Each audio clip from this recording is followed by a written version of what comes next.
Hello, my name is Khalil Jangan and I am going to teach you that what are the basics of corporate law in India so you could make a company. Okay?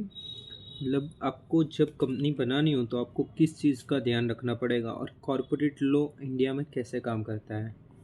ठीक है, तो basics of corporate law in India by Khalil Jangar. Let's go. Why corporate law matters. Foundation for business formation and growth, governs legal responsibilities and compliance, builds trust with investor and stakeholders.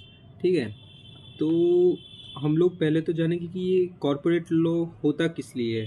तो corporate law होता है कि क्योंकि तुम जितनी भी company है, ठीक है, कोई भी कंपनी हो, छोटी बड़ी कैसी भी कंपनी हो, उसको रेगुलेट करने के लिए कॉरपोरेट लॉ बना हुआ है. ठीक है, और और ये किसको गवर्न करता है? तो कॉर्पोरेट लॉ जो लीगल एंटिटी है, मतलब जिसका क्या बोलते हैं, जिसका रजिस्ट्रेशन हो गया है लॉ के हिसाब से, तभी वो लीगल एंटिटी होगी और तभी वो कॉर्पोरेट लॉ के अंडर में आएगा. जैसे कि अनरजिस्टर्ड पार्टनरशिप या सोल प्रोप्राइटरशिप है तो वो इसमें नहीं काउंट होगा. ठीक है, इसमें सिर्फ काउंट होगा क्या? इसमें सिर्फ काउंट होगा अपना जो रजिस्टर्ड लीगल एंटिटी है, जैसे कि एलएलपी है, ठीक है, एलएलपी है, पीवीटी है, ठीक है, प्राइवेट लिमिटेड है या पब्लिक लिमिटेड है. ठीक है, तो ऐसी कंपनियां होगी वो कॉर्पोरेट लॉ में फॉलो होगी. तो अब ये रेगुलेट कैसे होगा? ये तो दो लॉ से हो सकता है. एक तो पब्लिक और प्राइवेट. पब्लिक यानी जो लॉज दिए हुए बाय डिफ़ॉल्ट है, ठीक है, और प्राइवेट यानी कॉन्ट्रैक्ट से. जैसे कि हम लोग कॉन्ट्रैक्ट बनाते हैं तो उसमें ड्यूरेशन और सब लिखते हैं, और जब आप कॉर्पोरेट लॉ के जो कॉन्ट्रैक्ट्स का लॉ है उसको आप पढ़ोगे तो उसमें लिखा होगा कि अनलेस स्पेसिफाइड इन कॉन्ट्रैक्ट, यानी कि कॉन्ट्रैक्ट में अगर नहीं बताया गया तो ये फॉलो होगा, अगर बताया गया है तो कॉन्ट्रैक्ट ही फॉलो होगा. ठीक है, तो और ये जो लॉज है कॉर्पोरेट लॉ के, ठीक है, प्राइवेट नहीं पब्लिक, वो कॉन्स्टेंटली चेंज होते रहे क्योंकि डायनामिक है कि पॉलिसी. ठीक है, ये लॉस किसके ऊपर चेंज होते हैं? तो पॉलिसीज पे, मार्केट ट्रेंड्स पे, ग्लोबल प्रैक्टिसेस पे. ठीक है, आप नोट्स बनाना. ठीक है ना. अब फॉर्मेशन, तो अब ये जैसे कि इसका ऑब्जेक्ट क्या होगा, ठीक है, तो इसका ऑब्जेक्ट क्या होगा? तो इसका ऑब्जेक्ट होगा कि फॉर्मेशन, कि भाई अपने कंपनी बनानी है, ठीक है, तो कैसे बनाएंगे? तो वो कॉर्पोरेट लॉ हमको बताएगा कि कैसे बनानी है. ठीक है, फिर गवर्नेंस एंड अकाउंटेबिलिटी. तो कॉर्पोरेट लॉ इंडिया में, ठीक है, कॉर्पोरेट लॉ इंडिया में कौन से एक्ट से और कौन सी बॉडीज से कवर होता है? तो पहले तो कॉर्पोरेट लॉ इंडिया में कंपनीज एक्ट 2013 से, ये नोट कर लेना.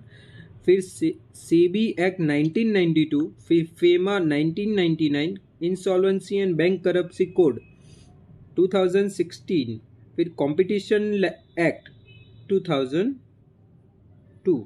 ठीक है, और ये जो एक्ट है, ठीक है, इसको एनफोर्स करने के लिए बॉडीज जो चाहिए होगी ना, तो इसकी बॉडीज है एमसीए, सेबी और एनसीएलटी.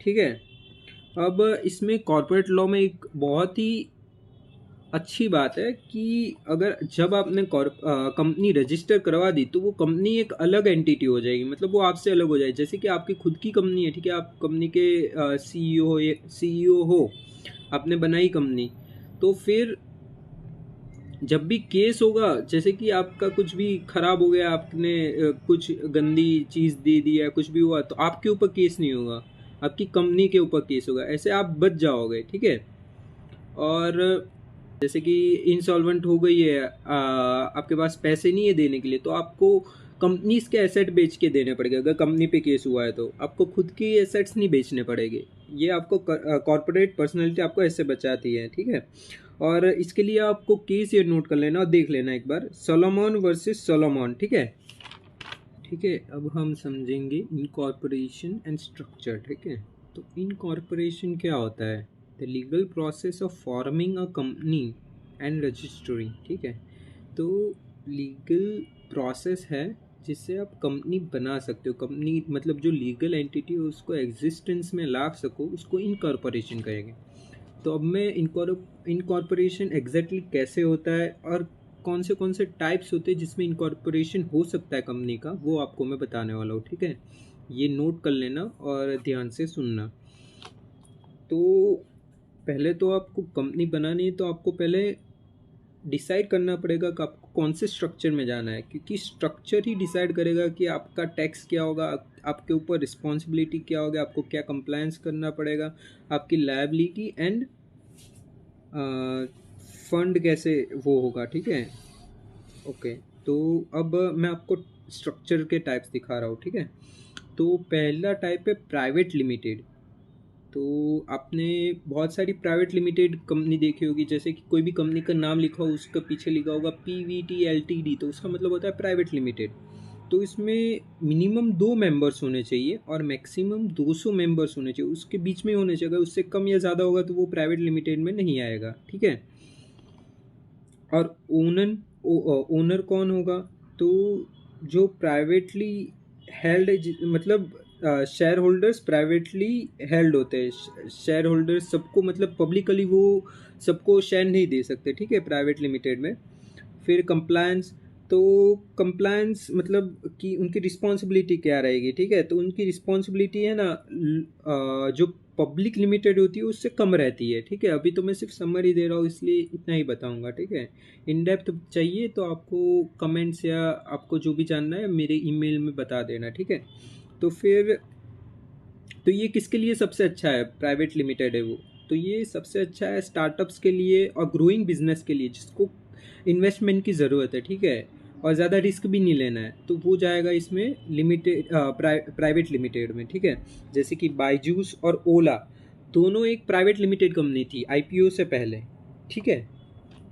तो अब हम जाएंगे पब्लिक लिमिटेड में।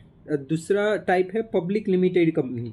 तो पब्लिक लिमिटेड कंपनी में मेंबर्स कितने होने चाहिए, तो इसमें होने चाहिए अपने मेंबर्स मिनिमम 7 मेंबर्स, और मैक्सिमम का कुछ लिमिट नहीं है, ठीक है। मिनिमम 7 मेंबर्स होनी चाहिए। अगर आपको एक पब्लिक लिमिटेड कंपनी बनानी है तो 7 मेंबर्स चाहिए, और मैक्सिमम कितने भी हो सके। और ओनरशिप यानी जो IPOs होते हैं, ठीक है, IPOs पब्लिक लिमिटेड के IPOs निकलते हैं, मतलब क्या हुआ, पब्लिकली शेयर आप बेच रहे हो, ठीक है।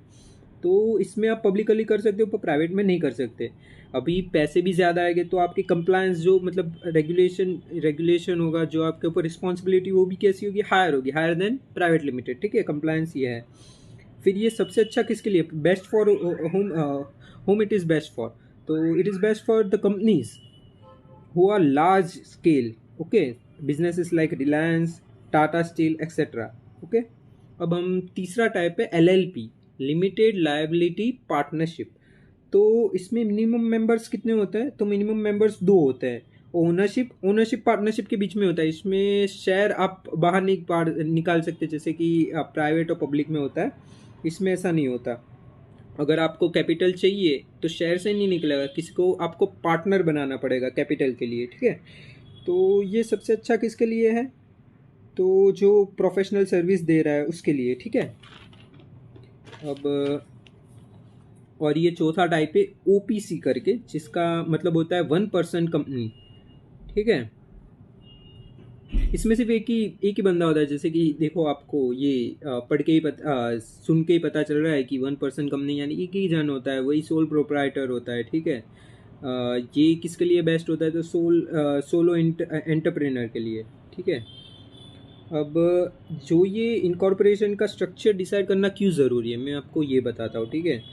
टैक्स बेनिफिट्स, कोई स्ट्रक्चर में, जैसे कि प्राइवेट लिमिटेड में आपको थोड़ा बेनिफिट मिल सकता है या पब्लिक में मिल सकता है, मतलब आप किस वे में कौन सा बिजनेस कर रहे हो उसके ऊपर ये डिपेंड करेगा, ठीक है। फिर इन्वेस्टमेंट, तो इन्वेस्टमेंट प्राइवेट लिमिटेड में आप वेंडर्स का ले सकते हो, पब्लिक में सबका ले सकते हो, ठीक है। ये सब आपको लॉज में पता चलेगा, ठीक है, कि आप किस टाइप का बिजनेस करना चाहते हो। फिर रिस्क प्रोटेक्शन तो ये प्रोटेक्ट्स पर्सनल असेट, ठीक है, ये तो आपको पता चल गया, कॉर्पोरेट पर्सनैलिटी। और कंप्लायंस, आपको क्या कंप्लायंस, मतलब कैसी रेगुलेशन को फॉलो करना है, वो भी आपको स्ट्रक्चर से ही मालूम पड़ेगा। आप ऐसे ही कंपनी बना के बैठ नहीं सकते, आपको बताना पड़ेगा आपको LLP बनाना है, पब्लिक लिमिटेड बनाना है, प्राइवेट लिमिटेड बनाना है, ठीक है। ये बहुत ज़रूरी चीज़ है। चलो आगे बढ़ते हैं।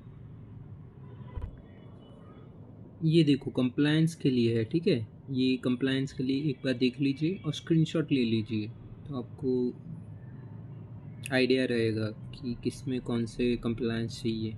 ये शॉर्ट में, बहुत शॉर्ट में, ठीक है।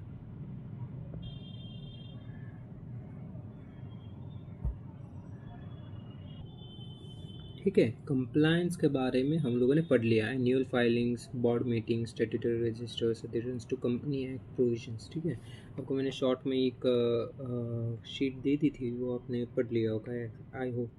ठीक है, वहाँ आगे जाते हैं अपने कॉन्ट्रैक्ट्स एंड अग्रीमेंट में। ठीक है, तो अब देखो कॉन्ट्रैक्ट क्या होता है। Contracts are the life blood of corporate transactions, यानी E to Z चीज़ें जो होती है कॉरपोरेट में, मतलब कंपनीज में। ठीक है, वो कॉन्ट्रैक्ट से डिसाइड होता है कि क्या करना है, कैसे करना है, क्यों करना है। ठीक है, obligation, remedies, dispute resolution, everything is involve in the contracts only. So कोई भी रिलेशनशिप हो, जैसे कि आप देख लो इन्वेस्टर और कंपनी के बीच में, कंपनी और वेंडर के बीच में, एम्प्लॉयर और एम्प्लॉय के बीच में, सबके बीच में एक कॉन्ट्रैक्ट तो होगा ही। ठीक है, तो ठीक है, तो फिर ये कॉन्ट्रैक्ट्स है। अगर कॉन्ट्रैक्ट्स नहीं बनाए तो कॉन्ट्रैक्ट कैसे रेगुलेट हो गए? ओरल कॉन्ट्रैक्ट्स तो वो रेगुलेट हो गए इंडियन कॉन्ट्रैक्ट एक्ट से। ठीक है, अगर कॉन्ट्रैक्ट बनाया हुआ है, देखो जनरल प्रिंसिपल्स दिए हुए इंडियन कॉन्ट्रैक्ट एक्ट में। अगर आपको स्पेसिफिक बनाना है तो आपको कॉन्ट्रैक्ट बनाना पड़ेगा। ठीक है, तो जैसे कि देखो एक एग्जांपल देता हूँ कॉन्ट्रैक्ट का, जैसे कि tech company signs service agreement with a cloud provider. ठीक है, तो ऐसे एक अग्रीमेंट्स होते हैं जिसके बेसिस पे कंपनीज आगे बढ़ती है, जिससे ट्रस्ट बनता है और उनको मतलब 100% श्योर हो जाता है कि ये काम हो जाएगा। अगर नहीं हुआ तो हमारे पास रेमेडीज़ है। ठीक है, और रेमेडीज़ भी कॉन्ट्रैक्ट में लिखी हुई होती है। अब देखते हैं कॉमन कॉन्ट्रैक्ट्स कौन से होते हैं। ठीक है, कंपनीज में कॉमन कॉन्ट्रैक्ट्स कौन से होते हैं। तो पहला तो है NDA, नॉन डिस्क्लोजर अग्रीमेंट। तो ये अग्रीमेंट क्यों होता है? अगर नाम से ही आपको पता चल गया होगा, नॉन डिस्क्लोजर अग्रीमेंट यानी डिस्क्लोजर अग्रीमेंट यानी कि मैं जो भी इंफॉर्मेशन डिस्क्लोज कर रहा हूँ, ठीक है, मटेरियल इंफॉर्मेशन यानी जो रिक्वायर्ड है, वो इन्फॉर्मेशन मैं आपको बता रहा हूँ कि भाई मुझे ऐसे काम करना है या ऐसे काम करना है, हमारा खाना ऐसे बनता है या हमारा पीना ऐसे बनता है, कोका कोला ऐसे बनता है, कुछ भी है। ठीक है, वो हम अगर किसी को बता रहे हैं तो हमको ये गारंटी मिलनी चाहिए कि भाई वो किसी और को नहीं बताएगा। तो इसके लिए हम लोग क्या करेंगे, NDA, नॉन डिस्क्लोजर अग्रीमेंट। ठीक है, ओके, तो अब आगे कौन सा अग्रीमेंट आएगा? दूसरा शेयर होल्डर अग्रीमेंट। ठीक है, तो शेयर होल्डर्स है जिसको, उसको कौन से राइट्स मिलेंगे? ठीक है, जैसे कि वोटिंग राइट्स है, डिविडेंड पॉलिसी, कब डिविडेंड मिलेगा, एग्जिट प्रोविजंस की कैसे एग्जिट कर सकते हैं। ठीक है, वो सब शेयर होल्डर्स अग्रीमेंट में आएगा। फिर आएगा शेयर परचेस अग्रीमेंट कि भाई बहुत सारे शेयर्स खरीद रहा है, तो अब क्या होगा कि अगर 51% से ज़्यादा 50% से ज़्यादा किसी के पास शेयर है, ठीक है, 51% भी है अगर, तो फिर वो क्या बन जाएगा, उस कंपनी का मालिक बन जाएगा। ठीक है, तो उसमें शेयर परचेस अग्रीमेंट होता है। बहुत ज़्यादा क्वांटिटी में जब शेयर्स खरीदते तब परचेस अग्रीमेंट होता है। ठीक है, फिर वेंडर सप्लाई अग्रीमेंट। ठीक है, वेंडर सप्लाई के लिए अग्रीमेंट आते हैं। फिर ठीक है, ये सब कॉमन टाइप्स के कॉन्ट्रैक्ट्स हैं। और इसमें मतलब जो ऑल ओवर कंपनीज के कॉन्ट्रैक्ट्स होते हैं, ठीक है, जैसे कि कॉर्पोरेट कॉन्ट्रैक्ट्स होते हैं, उसमें की क्लॉजेस कौन से होते हैं? Parties involve. ऑब्वियसली बात है कि भाई अगर पार्टीज कौन सी पार्टीज है वो इंट्रोड्यूस करेगी और फिर उसके बाद कॉन्ट्रैक्ट लिखेंगे। ठीक है, पार्टीज कौन है वो लिखना चाहिए पहले कॉन्ट्रैक्ट में, कौन है, क्या काम करता है। ठीक है, फिर ऑब्लिगेशन की किसका क्या काम रहेगा, फिर पेमेंट टर्म्स की पैसे कैसे मिलेंगे, क्या डायरेक्ट बैंक में होगा या फिर कैश देंगे या कैसे होगा। ठीक है, फिर पेमेंट कब होगा, 10वें दिन पे होगा, हर महीने के 15वें दिन में होगा, कितने दिन तक में आ जाएगा। ठीक है, वो सब इसमें आएगा।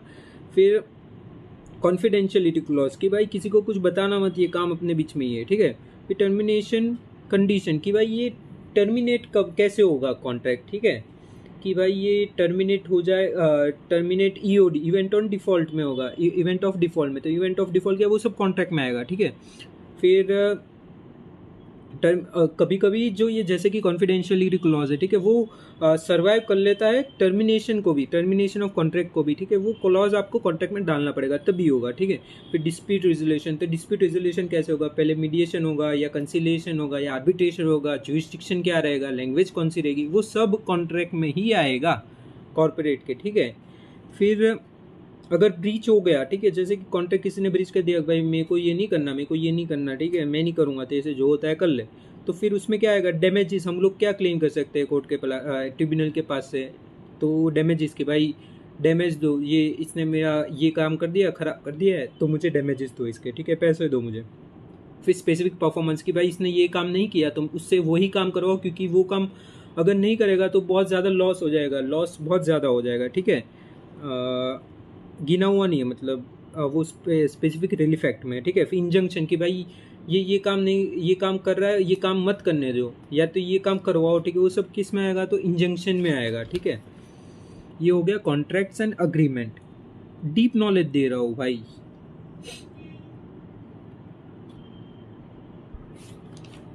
अब ये डिस्प्यूट रेजोल्यूशन की स्लाइड में लिखा हुआ है एनसीएलटी, आर्बिट्रेशन, मीडिएशन, ठीक है। तो एनसीएलटी क्या होता है, तो उसका फुल फॉर्म होता है नेशनल कंपनी लॉ ट्रिब्यूनल। तो ये ट्रिब्यूनल जब भी कंपनी डिस्प्यूट्स होते हैं तब ये ट्रिब्यूनल में जाते हैं। क्यों? क्योंकि अगर जब जैसे कि कंपनी रेगुलर कोर्ट्स में गई, ठीक है, ट्रिब्यूनल में रेगुलर कोर्ट्स में गई, तो सिविल डिस्प्यूट्स सालों ले लेते, 20-20, 25-25 साल तक गिन ही लेने के, जब तुम लोग सिविल डिस्प्यूट्स में जाओगे, ठीक है। तो कंपनीज इसकी वजह से ट्रिब्यूनल में जाते हैं, जिससे फास्ट काम हो जाए, ठीक है, फास्ट वो आ जाए, क्या बोलते हैं, डिसीजंस आ जाए, ठीक है। तो जो बेसिक प्रॉब्लम्स एनसीएलटी में जाते हैं, जो मोस्ट कॉमन प्रॉब्लम्स जाते हैं, उसमें आता है ऑपरेशन एंड मिसमैनेजमेंट। वो है section 241 and 244 of companies act, ठीक है। फिर मर्जर्स एंड अमालगमेशन, फिर इंसॉल्वेंसी एक्सेट्रा, ठीक है। फिर अगर जो देखो आपको एनसीएलटी में आपका डिसीजन आपको नहीं पसंद आया, ठीक है, ये मेरे फेवर में नहीं है अगर, तो मैं कहाँ जाऊँगा, एनसीएलटी।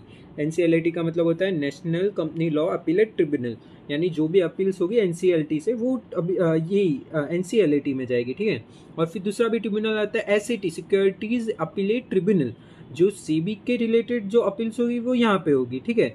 और फिर जो तीसरा टाइप है आउट ऑफ कोर्ट बोल सकते हो, तो उसमें आता है आर्बिट्रेशन, मीडिएशन एंड कंसिलिएशन, जो आपको समझाया, ठीक है।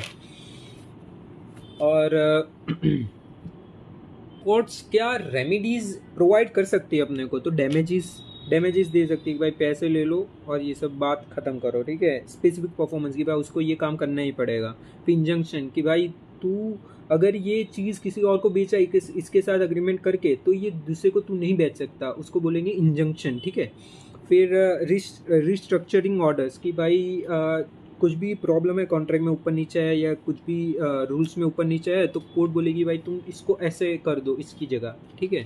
मतलब उसको क्या बोलेंगे कि रिस्ट्रक्चरिंग ऑर्डर्स, ठीक है।